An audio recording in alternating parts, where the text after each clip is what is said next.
மெய்யன்பர்களே, பட்டப்பெருமக்களே, ஆவணி பெருந்தூர் விழா 2ஆம் நாள் பாடல் சிறப்பு நிகழ்ச்சியாக உசிலப்பட்டி மதிப்பு மரியாதைக்குரிய திரு செந்தில் முருகன் ஐயா கந்த புராணத்தில் நாம் நன்றியும் என்னும் அழகான தலைப்பினை முன்வைத்து இங்கு உரை நிகழ்த்துவதற்காக இந்த மேடைக்கு வருகிறார்கள். அன்னார் அவர்களை திருப்பூர் சார்பில் வருக வருக என அன்புடன் வரவேற்கின்றோம். இந்த அருமையான நிகழ்ச்சியை உயர்வாக வழங்கியிருக்கக்கூடிய உபயோகர்கள் திருச்செந்தூர் திருக்கோவில் முடிக்காணி நலச்சங்கம் மற்றும் சின்னமூர் என்.கே. மணி ஐயா அவர்கள் திருக்கோவில் இணையாளர் நிர்வாகர் அவர்கள் சார்பாகவும் திருக்கோவில் தக்கா ஐயா அவர்கள் சார்பாகவும் ஆலய பணியாளர்கள் சார்பாகவும் பக்தர்கள் சார்பாகவும் நன்றியும் வணக்கத்தையும் தெரிவித்துக் கொண்டு திருக்கோவில் சார்பில் இப்பொழுது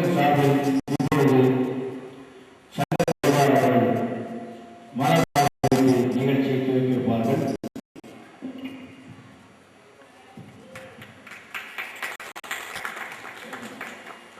அடுத்து உபதார் சார்பில் வருகின்ற திரு என்.கே. மணி அவர்களின் முதல்வர் அவர்களுக்கும் மாலை நிறுத்தி கௌரவிக்கப்படுகிறது.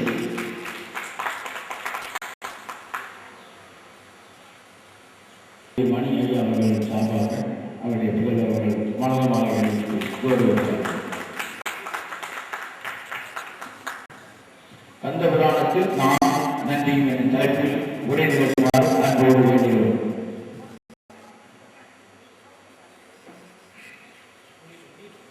அவர்கள் மனமாலை சிறப்பிப்பார்கள். அடுத்து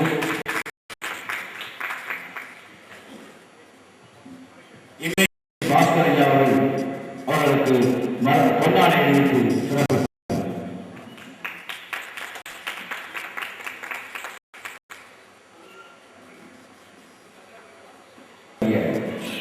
திருக்கோவில் புதுக்காணிக்கை பணியாளர் நலச்சங்கத்தின் தலைவர் திரு முருகன் ஐயா அவர்கள் பொன்னாடை அணிவித்து சிறப்பிப்பார்கள்.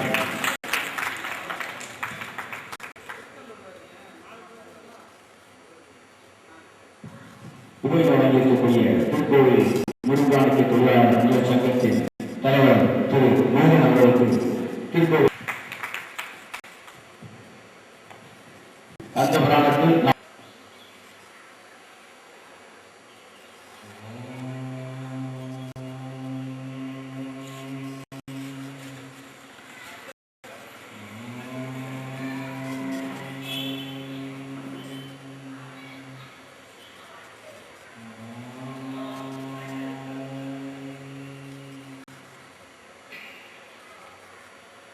ஒன்றவன் தானே இரண்டவன் இன்னொரு நின்றவன் மூன்றினுள் நான்கு உணர்ந்தான் ஐந்து வென்றவன் ஆறு வேந்தவன் எழும்பார் சென்றவன் தான் இருந்தான் நடந்து விட்டு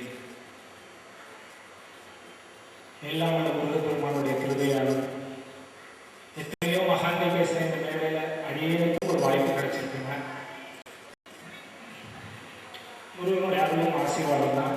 என்ன சொல்ல முடியும்? முருகா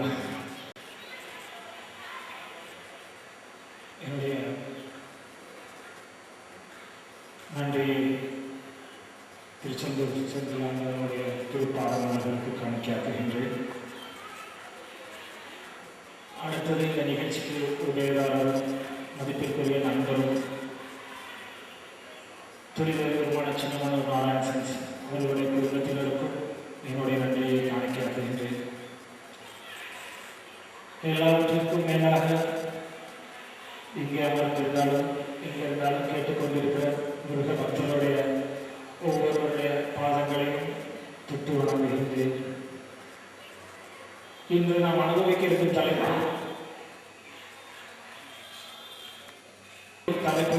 கந்தபுராணத்தில் நானும் நன்றி. கந்தபுராணத்தில் நானும் நன்றின்னு சொல்றத இந்த முழு கந்தபுராணத்தின் சாரமே இந்த 2 வார்த்தைக்கு அடங்கும். வேதங்கள் படிக்கணும்னா ஒரு குறிப்பிட்ட நாள், குறிப்பிட்ட காலம், குறிப்பிட்ட பெருமாள்கள் தேடி போய் படிக்கணும். இன்னைக்கு இருக்கிற அவசர உலகத்துல அதுக்கான நேரம் ஒதுக்கி காலம் ஒதுக்கி நம்மளால படிக்க முடியுமானா முடியாதுன்னு அன்றைக்கே வியாசருக்கு தெரிஞ்சதுனால என்னவோ 18 புராணங்களையும் வடமொழியில் எழுதி வச்சிருக்கிறார். இந்த புராணங்களுடைய நோக்கமே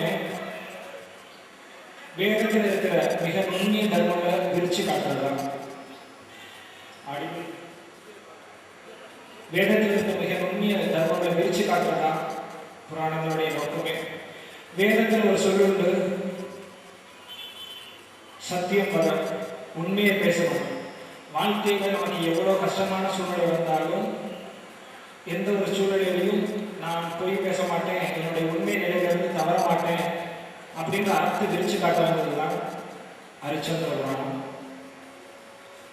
இன்னொரு சொல்லுண்டு, தர்மம் சரண். எந்த ஒரு சூழ்நிலையிலும் எந்த ஒரு காலகட்டத்திலையும் தனக்கு விதிக்கப்பட்ட தர்மம் எதுவோ அதை நான் கடைபிடிக்கணும். அப்படி நம்ம அதை கடைபிடிக்காம போனா அதை கடைபிடிக்க அதை காப்பாற்றுவதற்காக பகவானே அவதரிப்பார் அப்படிங்கிற தர்மத்தை சொல்ல வருவதுதான் மகாபாரதம்.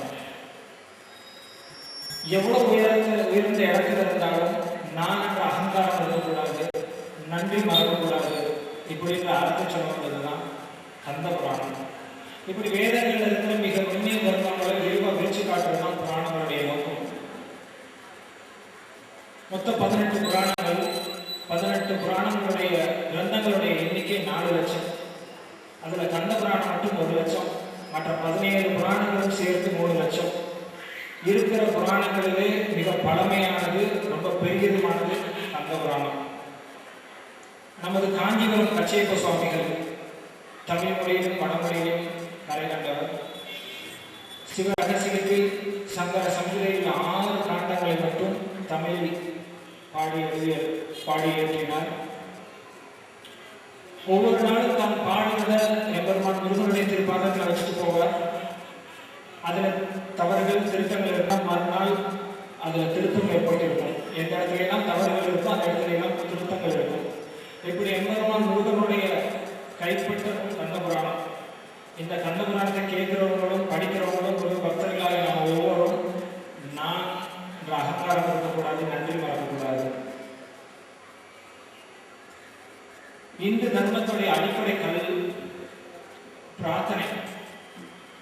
பிரார்த்தனை சொன்னோம்னே நம்ம மனசுக்கு தோன்றது கடவுள்கிட்ட போய் கடவுளே எனக்கு பணம் வேணும், பொருள் வேணும், பதவி வேணும், அது வேணும், இது வேணும் நம்ம வேண்டுதல் நம்ம நினைச்சுக்கிட்டு இருக்கிறோம். உண்மையிலே பிரார்த்தனையுடைய அர்த்தம் நன்றி செலுத்துதல். வேத காலங்களாக இருக்கட்டும், இல்லை இன்னைக்கு வர திருவிழாக்களாக இருக்கட்டும், எல்லாமே நன்றி செலுத்துவதற்காக அமைக்கப்பட்டதுதான். வேதங்கள் சுவாகான சத்தம் எதுவுமே கேட்கலைன்னா கூட சுவாகான சத்தமாக நம்ம கேட்டிருப்போம். அந்த சத்தத்துடைய அர்த்தம் பகவான் எனக்கு என்னெல்லாம் கொடுத்திருக்கிறாரோ, கடவுள் எனக்கு என்னெல்லாம் கொடுத்திருக்கிறாரோ அதுல முதல்ல நான் கடவுளுக்கு காணிக்கையாக்குகிறேன் சொல்லக்கூடிய தர்மம் தான் அந்த சத்தத்துடைய அர்த்தம்.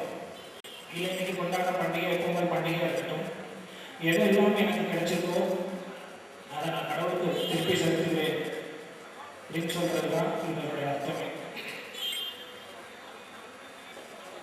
கடவுளுக்கு முன்னாடி போய் எனக்கு கடவுளே அது வேணும், இது வேணும் அப்படின்னு நம்ம கேட்கிறோம். ஒரு நாள் கூட கடவுள் நம்மளுக்கு செஞ்சதுக்கு, இப்படி ஒரு வாழ்க்கை கொடுத்ததுக்கு நம்ம நன்றி செலுத்திருக்கோம்னா அது ரொம்ப ரொம்ப கம்மி. சுவாமி விவேகானந்தருடைய வாழ்க்கை நடந்த ஒரு அருமையான சம்பவம். சுவாமி விவேகானந்தருக்கு சிறு வயதிலேயே ஆன்மீக நாட்டம். அதனால ஆன்மீகத்தில் நாட்டம் இருந்ததுனால தன்னுடைய வீடை சரிவர கவனிக்கல. வயதான ஒரு அம்மா, சுவாமி விவேகானந்தரும் அம்மாவும் மட்டும்தான் தனியாக வாழ்ந்துகிட்டு இருக்காங்க. விவேகானந்தருடைய தினமே நிரந்தரம் செஞ்சுட்டு ராமகிருஷ்ணருடைய ஆசிரமத்துக்கு போகிறது. அங்கே ராமகிருஷ்ணனுடைய அனுபவங்களை கேட்டு காளிதேவியோட பிரார்த்தனையில் ஈடுபட்டு இருக்கிறது. இப்படி தான் இருந்தது. சாப்பாடுக்கு மதியான நேரம் வரும்போது விவேகானந்தருக்கு தெரியும் தன்னுடைய வீட்டில் சாப்பாடு இல்லைன்னு. சாப்பாடு இல்லைன்றதுனால சாப்பாடு இல்லை அதனால சாப்பிடணும்னு நினைக்கிறது இல்லை. ஆன்மீகத்தில் இருந்த அவருக்கு நாட்டம். நேர வீடு வரைக்கும் வருவார். அம்மா கிட்ட நான் என்னுடைய நண்பர் வீட்டில் சாப்பிட்டேன், இல்லை குரு ஆசிரமத்திலே ஒரு பெரிய விருந்து கிடைச்சது, இப்படி ஏதாவது ஒரு காரணம் சொல்லி வீட்டில் சாப்பிட்றதே கிடையாது. இப்படி ஒவ்வொரு நாளும் கடத்தி கொண்டு போய் சொல்லிக்கிட்டே இருந்தார். இது ஒரு நாள் அவருடைய குரு ராமகிருஷ்ணருக்கு தெரிய வந்தது. ராமகிருஷ்ணர் ஒரு நாள் விவேகானந்தர் கூப்பிட்டு கேட்டார், ஆன்மீகத்துக்கு நீ வரணும்னா முதல்ல உன்னுடைய அடிப்படை தேவைகளாக பூர்த்தி ஆகணும். அப்படி அடிப்படை தேவைகள் ஒரு நாள் பூர்த்தி பண்ணாமல் ஆன்மீகத்தில் உன்னால் நிலைக்க முடியுமானா நிலைக்க முடியாது. உன்னோட அடிப்படை தேவைகள் பூர்த்தி ஆகணும். அதை நீ காளி தேவி கிட்ட கேட்கறது தப்பு இல்லை. நாளைக்கு கோயிலுக்கு வந்து நீங்கள் சாமி கும்பிடும்போது பிரார்த்தனை நம்மளுடைய நேரத்தில் உனக்கு எதை வேணுமோ அதை காளி தேவி கிட்ட கேட்க அடிப்படை தேவைகளாக பூர்த்தி பண்ணுற ஒரு சௌரியமாக ஏற்படுத்தி தரணும், காளி தேவி கிட்ட கேட்கணும்னு சொல்கிறாங்க. விவேகானந்தரும் சரி குரு சொல்லிட்டாரே தட்டக்கூடாது அப்படின்னு சொல்லி அடுத்த நாள் காளி தேவி முன்னாடி போய் உட்கார்றாரு. அந்த ரூம்ல இருக்க யாரும் இல்லை, ராமகிருஷ்ணர் வெளியே வந்துடுறாரு. விவேகானந்தர் காளியோட விராட ரூபம் பார்த்து கண்ணை மூடி அழுதுட்டு இருக்கிறாரு. எதுவுமே கேட்கல. வெளியே வந்த உடனே ராமகிருஷ்ணன் கேட்டாரு, என்ன காளி தேவி கிட்ட உன்னுடைய வேண்டுகோளை கேட்கையா, உன்னோட அடிப்படை தேவையை கேட்கையா அப்படின்னு. விவேகானந்தர் சொன்னாரு, இவ்வளோ பெரிய வாழ்க்கை கொடுத்ததுக்கு என் வாழ்நாள் மூலம் எனக்கு நன்றி செலுத்துறதுக்கு இந்த வாழ்நாளே பத்தாத போது எனக்கு இன்னும் வேணும்னு நான் எனக்கு கேட்கறதுக்கு தோணலை. அது அம்பாள் கிட்ட எனக்கு யாசனம் பண்ற மாதிரி இருக்கு. அதே மீறி நான் கேட்கலாம்னு நினைச்சா நான் கேட்கிறத விட காளி தேவி உயர்ந்ததா இருக்க முடியாது. ஏன்னா நான் கடவுள்கிட்ட எதை கேட்கிறோனோ அதை விட உயர்ந்ததா எது உயர்ந்ததோ அதுதானே நம்ம கடவுள்கிட்ட கேட்போம். நான் எதை காளி தேவி கிட்ட நான் கேட்கிறோனோ அப்போ நான் கேட்கிற பொருள் தான் உயர்ந்ததா இருக்கு. இந்த வாழ்க்கை கொடுத்த எனக்கு இந்த வாழ்க்கைக்கு நன்றி செலுத்துறதுக்கு மேலான ஒன்று எனக்கு தேவையில்லை, நான் கேட்க முடியாது அப்படிங்கிறார். அதுதாங்க பிரார்த்தனைன்னு சொல்றது. நம்மளுக்கு வாழ்க்கையில நமக்கு கிடைச்சிருக்கிற எத்தனையோ விஷயங்கள் நம்ம எல்லாரும் நினைச்சிருக்கோம், நமக்கு எது இல்லை, சுகங்கள் இல்லை, சௌரியங்கள் இல்லை, இன்னும் வளரும், அது வேணும் இது வேணும்னு. ஆனா நம்மளுக்கு கிடைச்சதுக்கு நன்றி சொன்னாலே இந்த ஒரு ஜென்மம் பத்தாது. அதுதான் உண்மையும் கூட. கடவுள்கிட்ட இது ஒரு பக்கம் இருந்தாலும் நம்மளுடைய வாழ்க்கையில எவ்வளவு கஷ்டமான சூழ்நிலைகள் வந்தாலும் முதல்ல நம்ம நினைக்கிறது அந்த கஷ்டத்திலிருந்து நம்மளை யாராவது காப்பாற்ற மாட்டாங்களா, இந்த ஒரு கஷ்டமான ஒரு சூழ்நிலையில நம்மளுக்கு உதவி பண்ண மாட்டாங்களா, இந்த ஒரு கஷ்டமான சூழ்நிலையில நம்மளுக்கு உதவி பண்ணா நம்ம வாழ்க்கையே மாற்றி வச்சுக்கலாமே, அந்த மாதிரி நம்மளுக்கு தோணும். அப்ப யாராவது அப்படி அந்த ஒரு கஷ்டமான ஒரு சூழ்நிலையில நம்மளுக்கு வந்து யாராவது உதவி செஞ்சால் அப்படி அவங்க செய்யற உதவி நம்மளுடைய வாழ்க்கையை மாற்றி அமைக்கிறதா இருக்கலாம், இதை உயிர் கொடுக்கிறதா இருக்கலாம், இதை மானம் காப்பாற்றுறதா இருக்கலாம். இப்படி மூணுல ஏதாவது ஒண்ணு அவங்க செஞ்ச உதவியா இருந்தால் அந்த உதவிக்கு இந்த இறைவன் படைச்ச உலகமே ஈடு இல்லைன்னு சொல்றாரு வள்ளுவர். உலகத்திலே இந்த உலகமே பெருசு, இறைவன் படைச்ச இந்த உலகத்துக்கு ஒருத்தர் செஞ்ச உதவி ஈடாகாதுன்னு சொல்றாரு வள்ளுவர். அவ்வளோ உயர்ந்தது ஒருத்தர் செய்கின்ற உதவி. அந்த சின்ன அந்த ஒரு கஷ்டமான நேரத்தில் அவர் செய்கின்ற அந்த ஒரு சின்ன உதவி தான் நம்மளை இவ்வளோ தூரம் உயரத்துக்கு வளர்த்து வந்துட்டு இருக்கு. அப்படி இவ்வளோ தூரம் நம்ம வளர்ந்து வந்திருக்கிறோமே, இதுக்காக நம்ம ஏதாவது செய்ய முடியுமானா இந்த உலகமே ஈடு இல்லாத போது நம்ம எதைத்தான் திருப்பி கொடுத்துட முடியும்? நம்மளால ஒன்றும் திருப்பி கொடுக்க முடியாது. ஆனால் ஒன்னே ஒன்று கொடுக்க முடியும், நன்றி உணர்வு. ஒரு குடும்பம் அமைதியா இருக்கு, சந்தோஷமா இருக்கு, மகிழ்ச்சியா இருக்குன்னா அதுக்கு அடிப்படை தளம் அன்பு. ஒரு சமுதாயம் சந்தோஷமா இருக்கு, மகிழ்ச்சியா இருக்குன்னா அது அடிப்படை கல் நன்றி உணர்வு. உலகமே ஈடு இல்லாத உதவிக்கு நம்ம காட்டுற நன்றி. ஒரு சின்ன உதவி செஞ்சாலும் அந்த சின்ன உதவியை பனையளவா திரையளவு செஞ்சா கூட பனையளவு நினைக்கக்கூடிய மனசு இருந்தா அதுதான் ஒருத்தருடைய வாழ்வோட உயர்வு. அப்படி யாராவது ஒருத்தர் செஞ்ச உதவியை நன்றியை மறந்தால் அந்த அப்படி ஒரு வாழ்வு வந்து வாழ்வோட உயரத்துக்கு போகவே முடியாது. வள்ளுவர் மற்ற எல்லா அறங்களையும் சொல்லி வரும்பொழுது மற்ற எல்லா அறங்களுக்கும் மேலான மதிப்பு இந்த நன்றி உணர்வுக்கு தான் கொடுக்கிறார். மற்ற அறங்களுக்கு 100 மார்க் போட்டா இந்த நன்றி மறக்கக்கூடாதுன்னு சொல்ற அறத்துக்கு தான் 110 மார்க் போடுறாரு. அதிகாரத்தில் 110வது குறள், என்னன்றி கொன்றாருக்கும் உயிர்விட்டாலும் உயிரில்லை, செய்நன்றி கொன்ற மகற்கு. என்னன்றி கொன்றவனுக்கும் எந்த அறத்தை கொன்றவனுக்கும் வாழ்வு இருக்கு. ஆனால் யாராவது ஒருத்தர் நம்மளுடைய கஷ்ட காலத்துல ஒரு மானம் காக்கிற மாதிரியோ இல்ல வாழ்க்கையை மாற்றி அமைக்கிற மாதிரியோ அல்லது உயிர் காப்பாற்ற மாதிரியோ ஒரு உதவி செஞ்சிருந்தால் அதை அந்த நன்றிக்கு ஈடில்லை. அதை மறக்கிறவனுடைய வாழ்வு உயர முடியாது. அதுதான் உயர்ந்த வாழ்க்கைன்னு சொல்றாரு. அது ஏன் வள்ளுவர் என் நன்றின்னு சொன்னாரு? எந்த அர்த்தத்தை கொண்டவர்களுக்கும் நீங்க சொல்லியிருக்கணும். பதம் தெரியாத வள்ளுவருக்கு, இவ்வளோ எழுதின வள்ளுவருக்கு பதம் தெரியாமல் இருக்கும். என் நன்றி நீங்க சொன்னாருன்னா மற்ற அறங்களிலே ரொம்ப சிறந்தது நன்றி. அதனாலதான் எந்த அறத்தை கொன்றாலும் சொல்றதுக்கு பதிலாக என் நன்றியை கொன்றாலும் சொல்றாரு. எந்த நன்றியை கொண்டாலும் அவனுடைய வாழ்க்கை உயிர்த்து விடும். ஆனால் செய் நன்றி மறந்தவனுடைய வாழ்க்கை உயிர்க்காது. செய் நன்றி மறந்தவனுடைய வாழ்க்கை என்ன ஆகணும் தெரிஞ்சுக்கணும்னா 1008 கோடி அண்டங்கள் 108 யுகங்கள் ஆளக்கூடியவனா இருந்தாலும் ஒரு ஜன பொழுதுல மாறி போயிடும் சொல்றதுதான் இந்த செய் நன்றி மறந்தவனுடைய கதை, சூரபத்மனுடைய கதை. பாவம் தாய் தந்தை இல்லாத பிள்ளை சிவபெருமானுக்கு அம்மா அப்பா இல்லை. சூரபத்மன் ஒரு நாள் சிவபெருமானை நோக்கி தவம் இருக்கிறான். 100 வருடங்கள் தவம் இருக்கிறான். ஒரு நாள் பெருமான் சிவன் சூரபத்மன் முன்னாடி தோன்றி உனக்கு என்ன வேணும்னு கேட்கிறாரு. 100 வருடங்கள் தவம் இருக்கிற சூரபத்மனுக்கு வரம் கேட்க தெரியல. கேட்டா 1008 கோடி அண்டங்களை நானே ஆளணும், மூவர்களுக்கும் தேவர்களுக்கும் நான் தலைவனாக இருக்கணும், யாராலையும் வெல்ல முடியாத வஜ்ர யாக்கை உடம்பு எனக்கு வேணும்னு கேட்டான். வாரி வள்ளல் கருணை கடல் கேட்டதுக்கு மேலான வரங்களை அள்ளி கொடுத்துட்டு போனாரு. 1008 கோடி அண்டங்களையும் ஆளுக்கு அவர் தலைவனாக்கினார்.